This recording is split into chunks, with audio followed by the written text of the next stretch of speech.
how did you get them to pay you in the end? Did you send somebody around their house?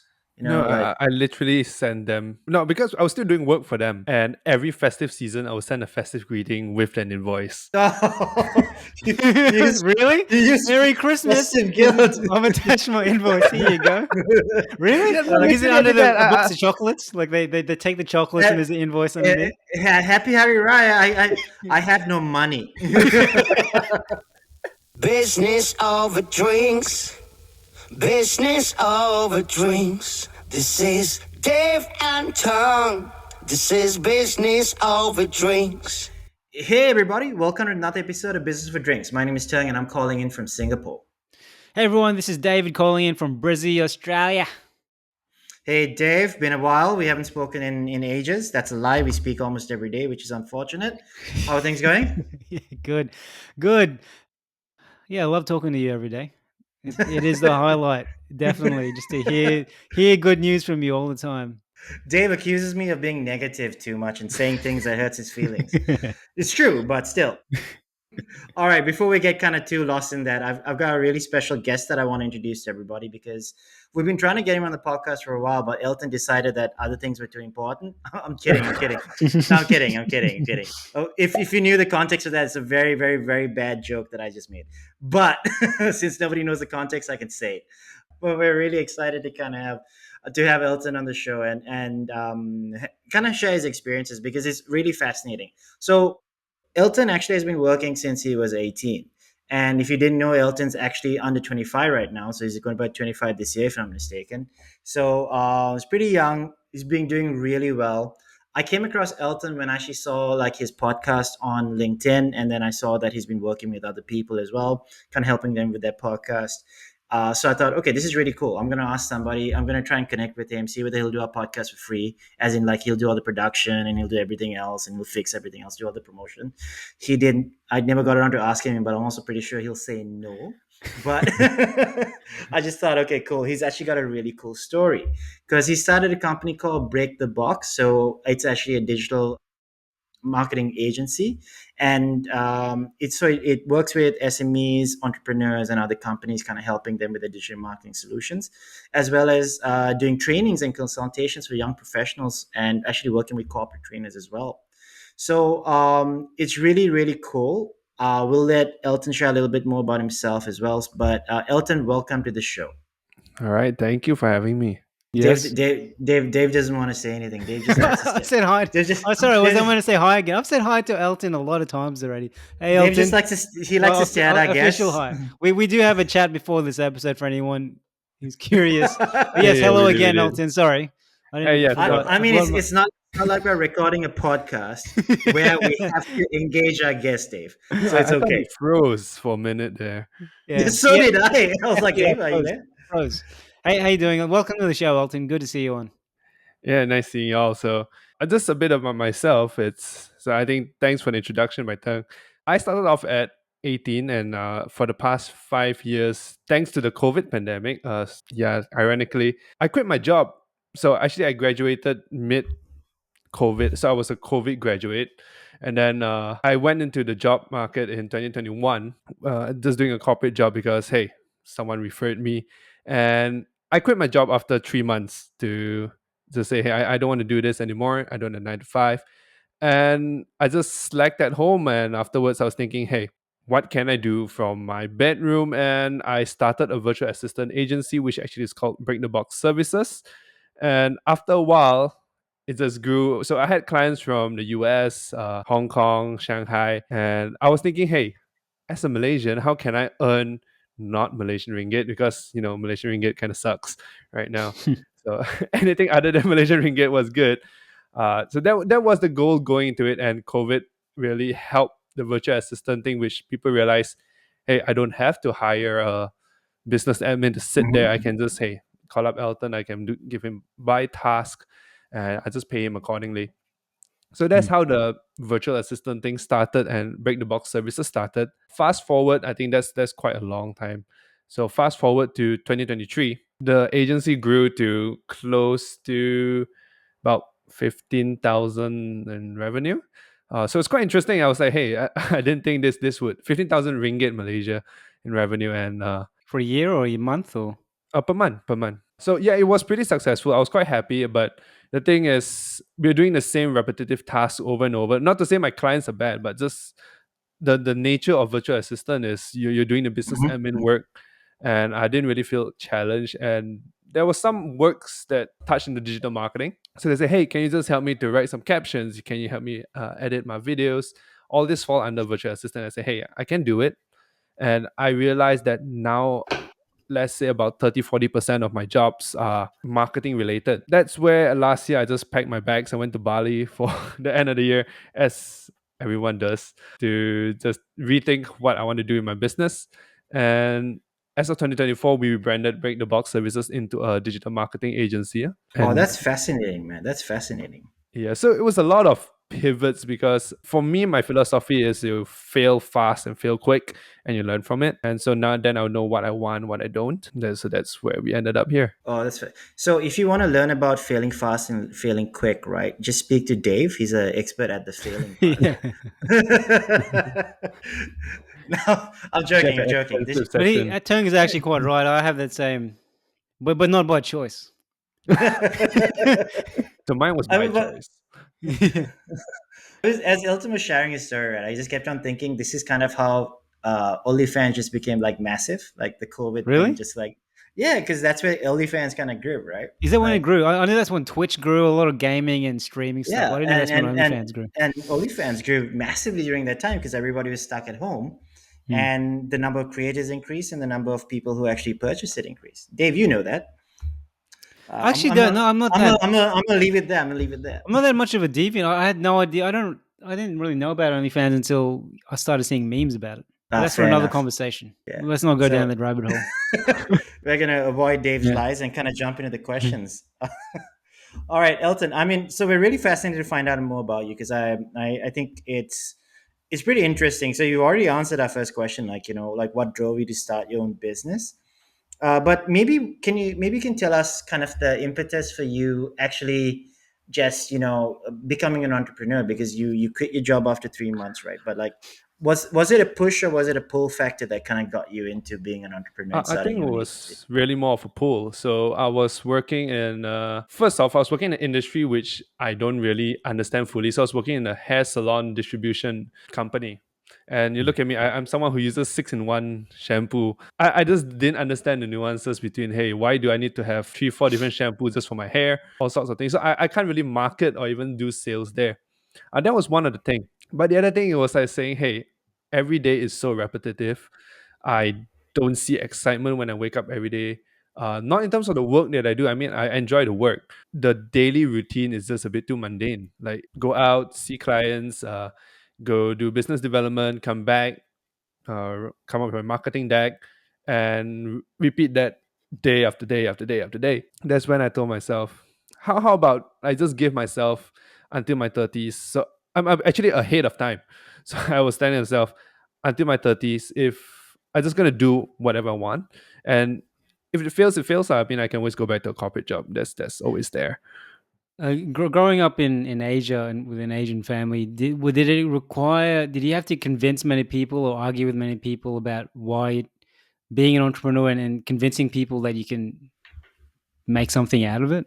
It helps that my parents are both. My mom's a piano teacher, and my dad's a photographer slash piano teacher. So he's sort of already in the gig economy since back then. So he's a photographer where he came from the era where you have to hide underneath the kind of canvas to take photos, and you need to Hmm. develop using chemicals. So he's like the OG. That actually helped. So I didn't really have to convince them so much. Moreover, that it was my mom that she just said, "Hey, I give you 1 year, do whatever you want. If it's not, after that, go and find a proper job." I had Cool. like the license to just go and explore. Excellent. Oh, that's interesting though, because I think we've always in all our guests, right? We've always had kind of like a mixed experiences from a lot of people. Because some people like they've got a lot of support, some people not so much. I mean, I don't think we have anyone who's been disowned from their family, but we've had a lot of pushback. Like my folks as well. Like when I started it, and I was a bit older when I started, and they didn't understand what I was doing. Very honestly, they were just like, "I don't know what you're doing, but all right, try not to be poor and don't come back and live with us." I was like, all right. Fair. Hmm. I mean, but okay. The thing is, you're actually 24 right now. Yeah. Yeah. Do you find your age actually as an advantage or a disadvantage? Being an agency owner. All right. Initially, it was definitely a disadvantage because hey, people say, "What's your experience? What's your portfolio and everything?" So let's just talk about the disadvantage part, which definitely is experience and your lack of clientele. But Hmm. as a young person, I always like, I think 3 years back, the way that I approach people is I say, "Hey, I will go above and beyond because I'm willing to learn, and you can pay me a cheaper price than whatever's out there, and I'm willing to go 150% for you." I'm pretty sure people who are more experienced, or let's say they have the agency of their own, they follow a certain SOP and things, so they're just gonna give you what they tell you. But for me, Yeah. I'm saying, hey, I'm gonna go above and beyond. That's one thing. I'm definitely gonna be cheaper than the rest, and Hmm. the last thing is I don't want to see this as a one way where you pay me money and I just give you service. So how I approached it 3 years back is saying, "Hey, would you be willing to take me in as a mentor?" That was basically how I sourced for my initial clients. Not Mm. so much of pitching myself as an agency owner, but saying, "Hey, how can you mentor me, and I will provide you value more than what you pay me for eventually." And then you approach it as a business owner rather than an employee, No, no, no. right? So you I said, approached it as a freelancer, as just a fresh graduate. but not Just as a 9 to 5 employee. Like no, you no, had no. your own thing. Yeah, right. Yeah, I think if you approach it as a 9 to 5 employee, the mindset is different.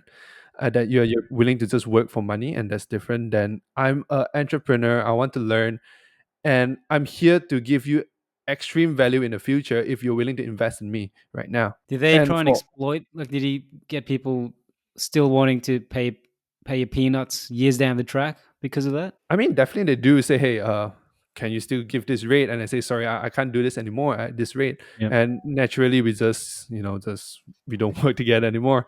I'll get new Yep. clients and everything, kind of thing. All the clients that I work with and who see my value eventually are the people that I'm working with now. So I work with 5 to 6 clients only right now, and they have all worked with me for more than 3 years, and they can Mm. see how much value I bring over time and the improvement in my work. So then they're willing to pay me what I'm worth right now. That's really good, man. That's a kind of a great progression. I think all my clients hate me at some point, so it's cool. Uh, I think it's just You know people in what? general, man. that's what I keep on telling people. They don't value me. That's why I hate them. No, no, You're the victim. no. It's Like not the quality of service. I'm the hero. I'm just the hero who just wants to. I'm seen as a villain all the time, but that's So, because I've been in it too long. hey, Tong, man, the market is pretty crazy right now. Are you still investing in the stock market? I'm trying to, man. It's not been really great for me. I'm a terrible investor. I don't spend enough time kind of looking at stuff, and I don't actually understand most of the things that are going on right now. So, for the most part, I get maybe, if I'm lucky, 5 to 7% returns, which is really not enough to keep with rising prices, man. Do you know what your house costs in Singapore at the moment? 50 billion gazillion dollars? Pretty much Zimbabwean dollars, but yeah. So anyway, why settle for 7% returns in your portfolio? With market turbulence and passive investing strategies just struggling out there, picking the right stocks for your portfolio has never been more important, which is why Motley Fool Stock Advisor issues 2 stock picks every month. And historically, their average stock recommendation has returned 400%. Compare that to 7%. As of April 10, 2023. And their long-term buy and hold approach is so easy, virtually anyone can do it. And listeners of Business Over Drinks can now access Motley Fool Stock Advisor for just $89 for the first year, a full $110 off the list price. What are you waiting for? Visit zen.ai/businessfool. That's zen.ai/businessfool to start your investing journey today. It's $110 discount off $199 per year list price. Membership will renew automatically annually at the end of the current list price.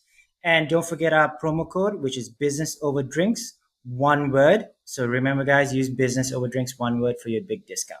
Yeah, you need it for the offer. So zen.ai/businessfool. If you forget the link, go to our show notes at businessoverdrinks.com. We're all agents. Like I used to have a marketing agency, just in case you didn't know. Tung owns a public relations agency. So we're all agency people. We've all had crazy stories. We've all had a lot of good clients, but we've also had a lot of crazy experiences. Do you have any horror stories of your own or strange experiences with clients? Payment. That's the worst. So I won't say who, but my horror Say stories it. are all Say with payments. So that's something I'm very, very sensitive with. And even Mm. with my new clients, I'll say, hey, I need a referral from someone I already know. And I don't need you to vouch for anything.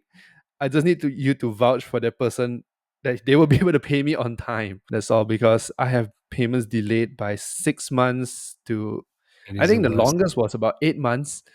And I've just sent Oof. in yeah. So it's just a long one. Then I was like, at Christmas, I was like, hey, Merry Christmas. Just, Where's your pay the Yeah. bloody invoice? I think Terms told me about some certain Yeah. supposedly ethical organizations, right, have taken years to pay you. We won't name and But, shame, but I can't name them, but they took 13 months to pay. oh, And that was with me following up, and I took a break for Christmas, but I followed up like every week on the week, because we automate our follow-ups and everything. And then the only way we got paid in the end was I actually found the contact for the guy in charge of the entire region, and the people who didn't pay us were actually, there was a third party that they're very weirdly structured. So they had to pay us through a third party. That's the only way we could get paid. And the wow. third party company decided to sit on the payment for 13 months and hope that we were going to just like forget forget about it. Yeah. What they didn't realize was I don't forget about $2 that David owes me. I'll it. remember that till he dies. I'll be at his funeral saying, "Where's my $2?" Right. So, You track every so cent. oh yeah, no. So they forgot about that. So I still remember that time I got it sorted out. I was actually ironically in Bali, Oh, and I was in Bali for like it was like around Christmas time, so it was like I was there for a holiday, and then I remember getting a message from the head of like the entire APAC and Middle East saying, "Hey, really sorry, I've been trying to figure out where the gap was, and then like he said, I think we sorted it out. Hopefully, you should get paid soon." So on Boxing Day, I got all the payments came in. Almost cried because it was like a late Christmas present because it was quite a lot of money. Like it wasn't like $50. It was a lot of money. $60. Yeah, 55. Well, I've got a tip for anyone who's starting an agency. Biggest mistake we made was to pay for the ads first upfront for the client, and then they'll pay us back later. That is a if you're Oh, starting an that's the agency, never pay worst. for the ad spend. Never ever. No matter how much they try and convince you to do it, don't pay for the ad spend. Make them pay for it. yeah. Always put their card there. You can pay from your Exactly. card. Yeah, which is Exactly. what for some reason, right? It always used to piss me off because we used to do these campaigns for clients, and they would like, "Oh, can you make the upfront payment for us?" Because, for example, if it's influencer marketing or something, the influencers want to be paid, and I'd be like, "No, like, why don't we just have the influencer invoice you directly? Because we don't take a cut from the influencer." And the client's like, "Oh no, it goes against our invoicing." So I said, "Okay, here's what the cost is going to be. Once you pay us upfront, we'll pay all the influencers. We can start." They're like, "No." And then it just became this weird standoff for about No, yeah, you can't a trust month. that, man. Because if Yeah, it it's a was a big weird number, they just don't standoff. want to pay it, especially if they're small businesses, even big Well, companies, I guess. yeah, no, they weren't a small business. That was the thing, Yeah, right? They weren't a small business. And for me, it's like the number wouldn't have crippled us, but that number would have kept me up at night. And then ten I just keep on bucks. thinking it's a number that would keep up a normal person at night. So I was talking to a friend of mine, right, who also runs an agency, and I asked her, "Would you pay for it?" And she was like, "If you trust the client, you should do it." Then I asked her No, a really man. good question: "Do you trust any of your clients?" And she was like, "Fuck no." It's like I don't trust any of them. So she's very tricky the way she Yeah. phrased it, but yeah, it was right. I didn't pay for it. So Elton, that means basically right. So you I'm assuming that means that you've had clients, like you said, clients that didn't pay for 8 months, 6 months. How did you get them to pay you in the end? Did you send somebody around their house? No, Like I literally send them. No, because I was still doing work for them. And every festive season, I would send a festive greeting with an invoice. oh, you, you use Really? you use Merry Christmas. festive guilt. I've attached my invoice. Here you go. Really? Yeah, no, Like, is it literally I under did that. a box of chocolates? Like they take the chocolates and Uh, there's the invoice underneath. Happy Hari Raya. I have no money. Yeah, no, I would do that. And so when I did the 8 months, so it was Christmas. I sent a Christmas greeting with the invoice, and I just said, hey, I want to close my books for the year. You got to pay up. And okay, so they did pay by the end of the year. So for them, it was Mm. just they keep forgetting, and it was quite busy. It was traveling globally. Sure. That was the reasoning they gave, and I didn't want to go and dig Rubbish. deeper into it. So as long as you paid, so now with that person, I still accept work from the person, but I'll just say, hey, you just pay up front. I'm not going to Yeah. do the work. I'm sure a lot of I'm going to be a segue. I'm sure a lot of people might be curious. How have you both now? How do you both now tackle this payment issue? Because I'm sure a lot of listeners would probably have this problem. Yeah, so for my and I that's why I said for my clients now, they are not really clients, but they are my mentors also. So I go by referral only. So you need to know someone that I know and they can vouch for your payment. Yep. So like a Oh wow. guarantor. So that's how I function. And so far there hasn't been a problem. So Oh wow. Okay. I mean, I don't have that faith in people kind of recommending clients to me. So Tony's no, been so we hurt. have so we tend to have flexible payment structures, but usually what we do is it has to be payment at the start, and like so you Mhm. start off with at least some sort of deposit, mm, because then if they renege on like the other invoices, at least you got some cash from it. The number of companies that renege is actually not that high. Like most pay, some take a little bit longer, but for the most part, most people pay. I can think of maybe so right now I actually know exactly the amount of money that companies owe us.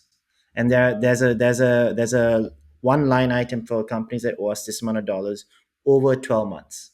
And there's actually a significant amount of money in there. I know that I'm probably not going to see a penny from that side, regardless of what we do. So there's a company that got upset with us because they wanted to change the scope of work, but didn't want to pay us for the increase because it was a massive increase in the amount of work. So we said we won't do that. But if you really want us to do it, here's what the new cost is.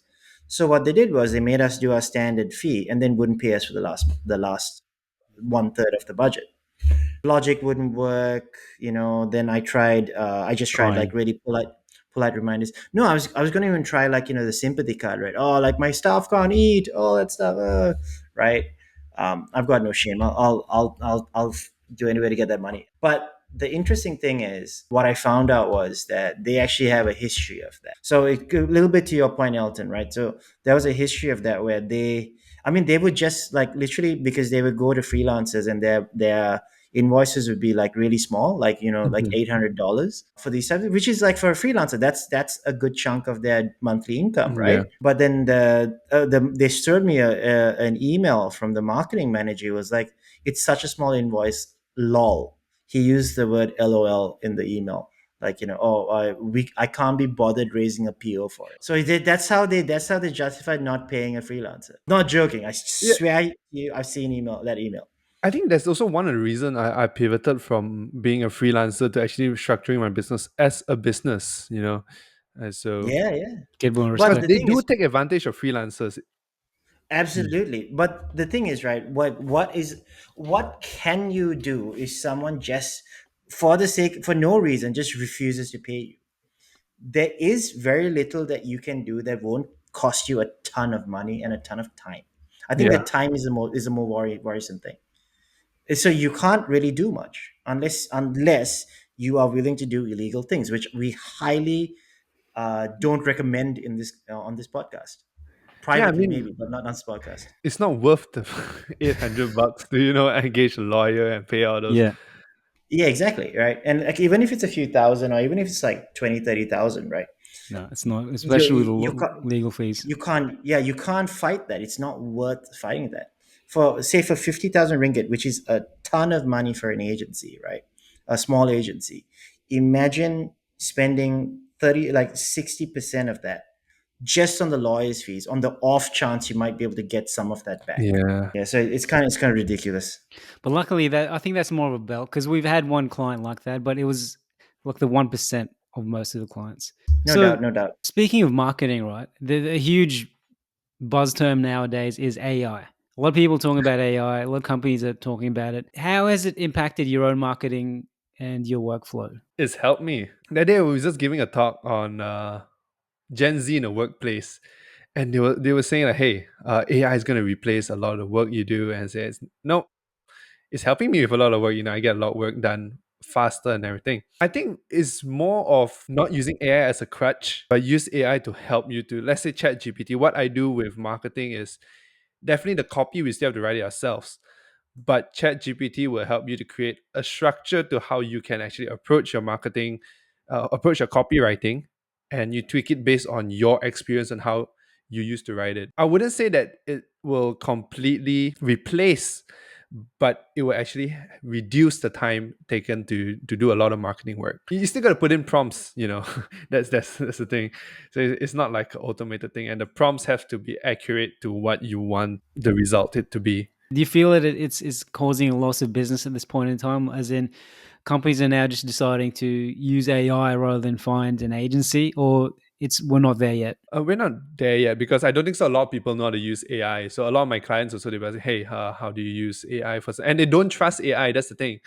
So even the results that come from AI, they want to fact check, they want to do cross reference. But by the time, might as well you come up with it on your own. So I don't think so. We're there yet. The trust is, especially in the corporate world, or let's say people are still reliant on. Let's say I get Teng, or I get David, or I get Elton. They trust the person rather than an AI, which Yep, they don't even know where to get the data from. exactly. There's a big issue about that, right? Well, so that's a really interesting thing, right? I think a lot of people look at AI as a 100% replacement for a lot of things. It really isn't. I think Elton, you hit it right on the nail on the head, right? It speeds up your work, so you can be more efficient. You can be a lot more. I would even say more accurate because you can just get references Yeah. pulled in. Yeah. So it's easy because your fact checking takes you 2 minutes. Yeah. You just make sure every single link that they use as a reference is accurate. But it only works if you know your stuff. So let's say like marketing people, an AI generated response, if you don't know about anything about marketing, it's not going to help you because you don't know the fundamentals and everything on how you're going to apply it on your clients. If you have a proper understanding, data that comes out from AI will help you greatly to, like what Teng say, reduce the time. I used to Yeah. spend, let's say, my Sunday evening, I used to spend to create the content calendar for the whole week. Now I just do it on Yeah. Monday morning. I just wake up, I just, hey, can you just do this? And Do you think it has started to replace junior level tasks? So you'll no longer need a certain kind of role as a business owner, as a marketing agency owner, or do you still need the same amount of people? They just need to manage their work differently. I would say it's how much do you trust AI? I mean, if you can fully trust AI, you're 100% confident in its ability, then, I mean, you don't need to hire anyone. The junior roles will be non-existent. You will still need one person to actually run the prompts and everything to execute the task because AI is only a software. Can I throw a thought experiment at you guys, right? Because both of you all are in the agency and marketing side, right? Or at least Dave was in the marketing and agency side, yeah? Do you think that going a little against what Elton just said, do you think that AI is going to replace junior level execs, or we're just going to change, or brands are going to change what they expect now from agencies or from marketers? Because what we normally have to pay for is, they pay cost per post or like the number of posts that you created. But now you know that you can create like 15 different variations of the same post with AI that'll take about 15 seconds. And then video is the only thing, probably eventually that'll get to a point where we're very comfortable being able to do that, but right now not so comfortable. Do you think that we're at that stage where instead of me doing like, oh, I'll pay you for 20 posts a month, people are going to say like, I'm paying you to come up with the best way to do it. You're gonna include A/B testing in it, so the number of people won't reduce, but the scope of work's just going to go higher, and the cost is going to stay the same because you're paying primarily for manpower, but your output's going to be a lot higher. Because I always felt like at some point we mismatched budgets with the output. So because people kept on charging more and more money, or they charged less money, or they didn't value their services accurately, right? Like, do you think that we're at that stage where we're going to see an evolution in kind of what agencies are producing now? Because if I had a company, I didn't have tons of budget, but somebody said, you need to pay me X amount of dollars for me to make 5 posts. I might say, I don't, maybe not, but I might say, actually, I would like you to create 10 times that content, but here's the budget I have. Can't you just use AI to kind of automate that and make it a lot more scalable and faster? Did we all pause or something? Because I I'm felt like waiting for Elton. Okay. I was being polite. guys, it's a thought experiment. This was not meant to confuse you guys. Both of you are staring at me, and it felt No. weird. My personal thesis on this is that the thing that AI comes out with now is actually okay, so let's say using your example, hey, can you create 5 posts every month with AI and compared to without AI. Yes, definitely with AI it'll be faster, but after this 5 post ideas comes out, how are you going to put this post on Instagram, Facebook, let's say LinkedIn, all these different Mm. platforms requires context. And that's why graphics designers still have a job. You don't see AI replacing graphic designers. You don't see AI replacing marketing managers still, because context in human psychology is still very important. You can identify what is produced by AI very easily. But Yes, I'll agree. I agree. yeah. Yeah. So AI is very rigid. There's no humanity behind it. Even with using AI for brands, you need someone to humanize it and give it, hey, a relatability to whatever business that you're running. So it's not that the scope of work is going to increase, but I would say the scope of work is going to change, and how we implement it is different. Dave, what about you, man? Yeah, I agree with that. And it will bring me to the next question. But yeah, I completely agree with that, especially with context and social media.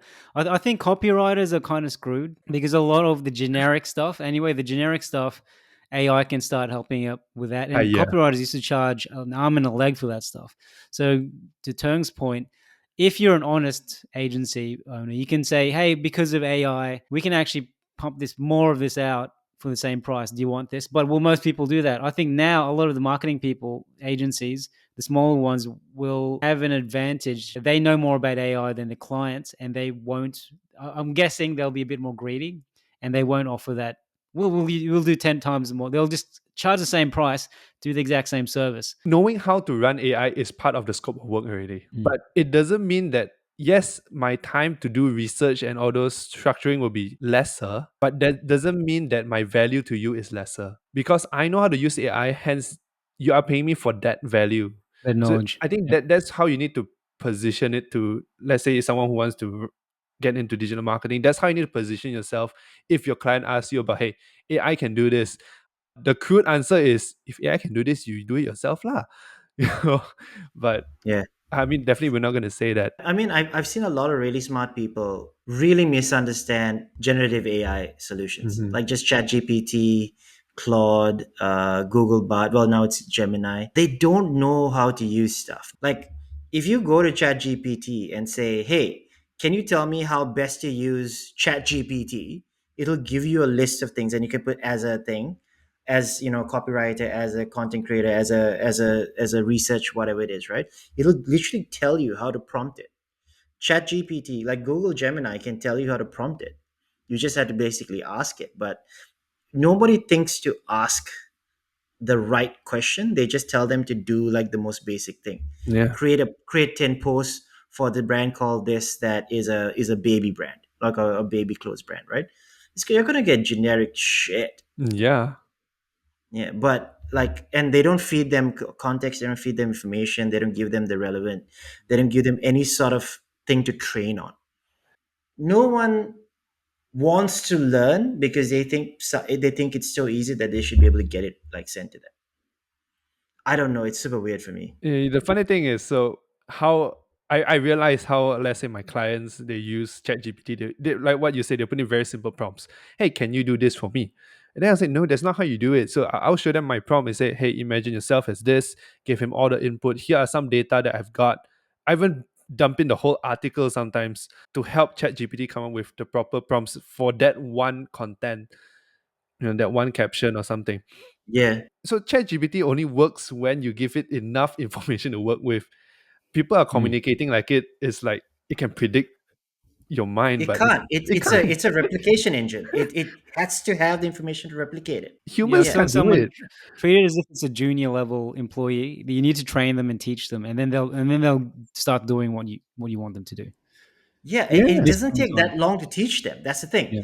They are making it harder than it should be. I can't get young people to figure out how to use ChatGPT. They should be better than me. They're growing up in that culture. They're learning all this stuff, but no one wants to. It's the same thing with like how do you become a great content creator? How do you become a great PR person? How do you become a great digital marketer? You have to be able to learn, adapt, grow, keep in touch with things. Same thing. Like how do you use AI effectively? You got to learn, you got to adapt, and you got to grow. No one's Yeah. bloody doing it. I think So this is what corporate thinks of. Hey, AI is, they instantly see the cost analysis of it, that with AI I can reduce one staff.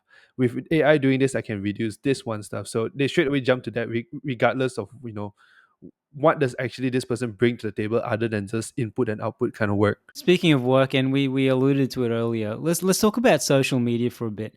There's this viral video going around where the person's saying social media agencies are essentially dead because back in the glory days of a social media agency, you can do a lot of generic kind of content, but nowadays a lot of because a lot of it is video. You need to be very Mhm. personal. You have to create your own brand. There's a lot of work and investment involved with it. Do you agree with his observation? And why or why not? I don't agree that they are dead, but as for all trends, there are people who are going to come in and come out of it. As a social media manager or a content creator, your value is not in creating the content. Everyone can create content, but let's say back to context. How can you create a good content? How do you know what content works? And it's not just about, so marketing agency, as you guys know, it's not just about creating the content. It's about how you deal with clients, how you deal with the relationship with your staff and everything. So it's not, so social media marketing agency, though, I think what he's referring to is when COVID, this was the trend, and there's a lot of one-man teams. This person will use AI to generate 10 videos, and it's all generic shit. Those people are, yeah, that is dead. That kind of content is dead. Now you see a lot of more quality content coming out, I would say, compared to Hmm. the COVID period where everything was just videos. Then they put the kind of like Subway Surfer on the bottom, and then they just randomly chuck video on top. Hey, have you guys seen those on TikTok? Like Those memes. are my favorite. Not, not gonna lie. I think I've got slight ADHD, so I need to follow that movement Yeah, so I to haven't really seen the focus on surfer stuff. one. I've seen the cat one that was just coming out of the background. That's a good No, no, one. no. So it's they basically play like a repetitive video at the bottom, Yeah. yeah. and then the actual video you want to watch is at the top. Oh, So like the video game running, like the guy. yeah, yeah, yeah, Yeah, like yeah, okay, yeah, Minecraft or like that stuff like that. yeah. Yeah, yeah. I would say that this video is correct to a certain extent. I don't think so. I'm old enough to comment on the dot com boom, but I have done a bit of research into it, and it's similar for all kinds of trends. So when the dot com came up, there was a lot of the internet companies, Hmm. but at the end, only the good companies will be filtered out. And this is the same for every trend, social media marketing. So only the good social media marketers or agency owners will continue the business. And that's where you see now the content that's being created now is more structured, more quality. You see a lot like Cleo Abrahams. I don't know whether you watch her content. She used to be from Vox. Her contents are top tier, and these are not stuff you see during uh, COVID time. So it helps to weed out the bad players, I would say. Hmm. Oh, there are so many bad players. Yeah. Ha- So many bad I've got players. a question though. How would you then make it profitable? Like, given the amount of work you need to put, you need to, for example, Instagram. They're Mhm. suggesting they're suggesting strongly that content creators need to post like 3 to 4 times a day.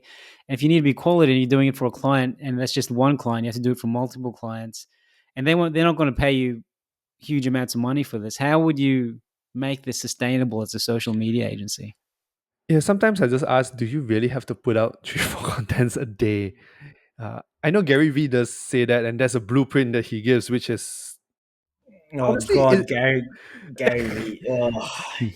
I don't know how he does it unless you have like a big team or you have like tons of time on your hand or you don't sleep. It's impossible. But how can you create, let's just say, 3 contents a week that resonate best with your audience? So this you have to do the deep research to, hey, what are my audience really liking? Uh, so same for me also. I used to post all of the time. I used to post a lot, and then I realized, hey, people are not actually watching my videos. Now I need to understand my audience. What do they want to watch?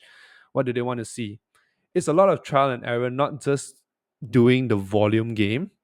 But I think a lot of people don't want to do the nitty gritty research. Even I think Mr. Beast, one of the best YouTubers out there, he said he studied YouTube obsessively. So that's why he's so good at his craft.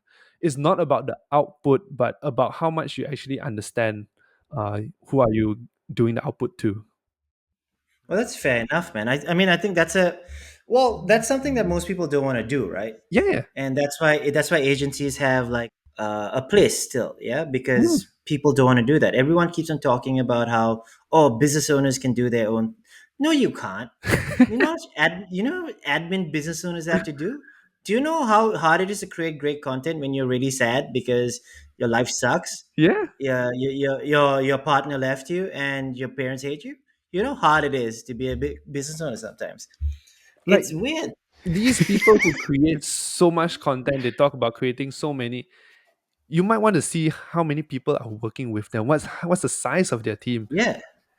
and all Well, those no, things. if it's one person, it just means they don't have anything else to do. Their Exactly. job is just creating that Mm. content.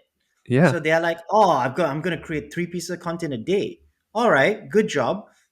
You're not doing anything else. Like, who's doing your invoicing? Who's doing your admin? Who's doing the operations for your business? Yeah. So at the end of the day, you need to see these kind of content. So if you think about it, to be able to create 3, 4 contents a day, those contents are not exactly high production. And there are so many accounts out there. It's so saturated. What are you selling? What's the value that you actually give to people watching your stuff? That's why I Can don't really can like to go on Instagram anymore because of that. can an agency offer that kind of service, or would you be? What would you personally do? Do you just consult and just give advisory, or do you actually go down into the field and take the video and create and curate the videos, and or do you even offer social media? Is that Yeah. going? Okay. Yeah, So there is definitely people who will still do those kind of mass content, but for me, I like to work personally and understand my client. I don't want to put out so many content. That's number one, and I value quality content. So I do the video shoots. I do the photography. I go down to my client site once a month at least to talk to them and say, hey, even we do reviews, even when they don't want to, sometimes I would say, hey, let's just look at the past month, the content that we made, what worked, what didn't, and we keep the ones that work, and then we just try new yeah, stuff. I think that's the way it should go, instead of if you chunk out 3 content a day, that is like about 100 piece of content a month. yeah. How do you know what works, what Quantity over doesn't? quality over quantity. Yeah, Yep, but yet again, to start, you need quantity because you don't have enough data to work with. yep, Mm. that's true. All right, let's take a little bit of because I know we've kind of like we're going past that time, but I kind of want to touch on your podcast actually because you started that quite recently, and it's called Ordinary Life, right? So I'm not pronouncing ordinary differently. It's spelled ordinary. I mean, like, tell us more about that, man. Like, recommend an episode that people should kind of start with. Okay, so the podcast is called Ordinary because I realized that you don't really have. So we always think of success as this person, extravagant lifestyle, Forbes 30 under 30. But how can, like, for me, my type of lifestyle is, hey, I earn 5 digits. I have enough time on my hands. I can go travel, and that's ordinary lifestyle, but it's a bit different, and I enjoy it. So, and I realize a lot of my peers or even friends, they are living this kind of life. They enjoy it more than people who, run big business and everything. So That's that's why why I Tang and started. I are so happy. Yeah, yeah. So at the end of the day, is the satisfaction of your works. That's why I started this podcast, to just inspire people to, hey, just do something different with your life, a bit different, and you might end up somewhere totally, unexpected. That That reminds me of all some of the nights I spent hanging out with Tang. The Ended up worst. somewhere totally and in The Malaysia, worst. we're going to see you next time, Elton. We'll have yeah. an unexpected night. Yeah, so that's basically why I started, because I think, so the thing is that my friends, when we go for coffee, or we go for nights out and drink, they'll be like, hey, how can I have the life that you have, or how can I just get out of my job and everything. And they think very far. They think, oh, there's so much things I have to do, there's so much thing I have to do. And I just tell them, just got to start one thing at a time. So if you have a full-time job at night, just probably start with one client. Or if you have no clients, just start with your own account. You have your own social media, or you have your own things that you can work on. Just try it out. It takes like 1 hour every day. What's a good episode people can start? can start Yeah, with your it's. podcast. Am I allowed to say vulgarities on the Oh yeah, podcast? go for it, Yes. man. We Yeah, swear so all the time. it's an episode by Natalie. It's called "Unfuck Your Life." So Natalie is someone. I can't believe you said that on a Oh, I'm podcast. gonna tell my mummy. Oh no! It's called Unfuck My Life. Okay, cool. Yeah, but basically, she was in customer service. She hated the job, uh, and she quit. She started a digital marketing agency also, and she travels everywhere right now. If you're gonna watch the episode, you will know she was in all over Europe. She's currently in Vietnam as we are speaking right now. She's going on an RV tour in the US, and it all started with her just doing that one step. She quit her job. Number one, she said, "I know I don't like it here, so I'm gonna quit." And how do I get? So I quit. I need money. So what's the next thing? I need to write a cover letter or to get pitches to my clients to get new clients. How can I do that? Just one thing after another, one thing after another, just small tiny steps. And now she's living her life. And it's pretty much how I have approached life too. So that's one episode that I really recommend. Excellent. We'll link to that episode in our show notes for you Yeah. to listen to. So that's at businessover.drinks.com. We'll link it up there. Awesome. We've got, so I know that we're a little bit short of time, but I do want to ask you kind of like at least one more question, man. I can go two, three more. I think I can go quick. Can you recommend any like books? It doesn't have any books. So maybe it's like a TEDx, a TED talk or something like that. Can you recommend I've three? prepared specifically for this. Mm, Nice, nice. excellent. Most people don't. Surrounded Surrounded. by Are you idiots. talking about us? Come on, man. No. It's actually a very interesting book. It's not about you guys, but so me and my girlfriend, we have very different views on how we see the world and how we approach things. So we saw this book. It talks about how different people have different colors. You might get it. It's very interesting. So my girlfriend's a green, and Mm, I'm a red. So so red is someone who likes to get things done, a go getter. We just push through. You definitely know some people like that in your life. And she's a green, so she doesn't like conflict, and she's just like, okay, let's just do this. So sometimes she says that, hey, I'm very hard on everything, and mm. so this book is us trying to understand each other's relationship. Surrounded by idiots. That's what Yeah, it's called, right? Yep. because the idea is that if you don't understand the other person's tendencies or what they Mm, how they communicate, everyone's an idiot yep. because Agreed. no one Agreed. understands you. Why? That's definitely a book I recommend, and it's the most recent book that I'm reading. Sounds But interesting. yeah, the first book that I read most that I would recommend is Rich Dad Poor Dad by Robert Kiyosaki. Yep. That's Rich a Dad big Poor one. Dad. All That's a right. big one. Nice. Yeah. Popular one. I think a lot of our guests really like that one. Yeah. Then if you have one more it'll be the 5 a.m. Club by Robin Sharma. Oh yeah, we've had a guest recommend that one too. Well, what's a kind of key? Obviously, it's about waking up at 5 a.m. Is there a reason behind that? Yeah, apparently there's like, oh, you'll be more zen, there's more time in your life and everything. Mm, But it's all about actually the book my personal take on it is creating those spaces in your life where you can do your things, you can get your mm, stuff done. So for a lot of people, definitely be the morning because it's more quiet. But yep, some people can the quiet time will be at night. So you should create like a 12 a.m. club. yep. Yeah. So it doesn't the time itself isn't what's important. It's more about that moment Creating where you that can get into the space. zone, the Yeah, space. Yep. creating the moment which you can do things for yourself. Yeah, the surrounded. I haven't heard of surrounded by idiots yet. I might check that out, and I think a lot of people need to learn that because it's when you understand people, it's probably a huge burden off your shoulders, right? Yeah. I mean that book Yep. has really helped our relationship. So yeah, go read it. I'm not gonna spoil the book. Go get it. It's a good one. Oh, that's really interesting, man. I think we're definitely going to put that in our list of books anyway. For sure. All right. Hey, what we really like to do is we kind of like to give you like the any last things that you kind of want to share with our audience. Anything that you want to say? Hey, I think just do it. yep. All the things that So I've done up to this moment, it's really me not overthinking things. If looking back, thinking about this, I would never reach here. It's crazy that I Mm, would, just quit my job. I didn't have any clients when I quit my job. So I just quit and I started looking for clients.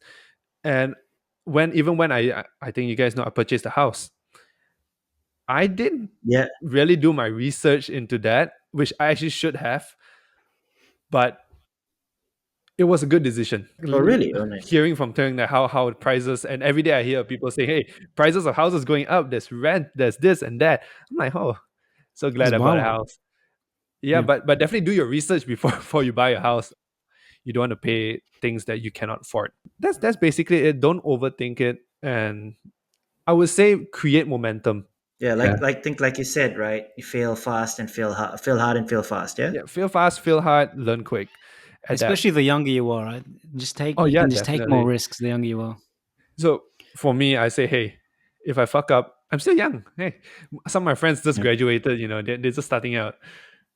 That kind of thing. Oh, they're gonna make so many mistakes. Yeah. The more mistakes you make, the more you learn. Exactly. So Definitely. If people wanted to follow more of your work, so there's the Ordinary Life podcast. Anything else? Is anyone? Are you open to people getting involved with your agency at all, or following your okay, currently our stuff? agency we're not accepting new clients in Yep. the moment, but yeah, you can follow my podcast, Ordinary, and also I'm very active on social media. Because I do social media, I'm trying to make my page a travel page. So follow me on Instagram. Okay. What's your ad? We'll also link to it in the show notes for anyone Yeah, it's at forgets. Elton Lim _. All right, Dave, you want to take us out?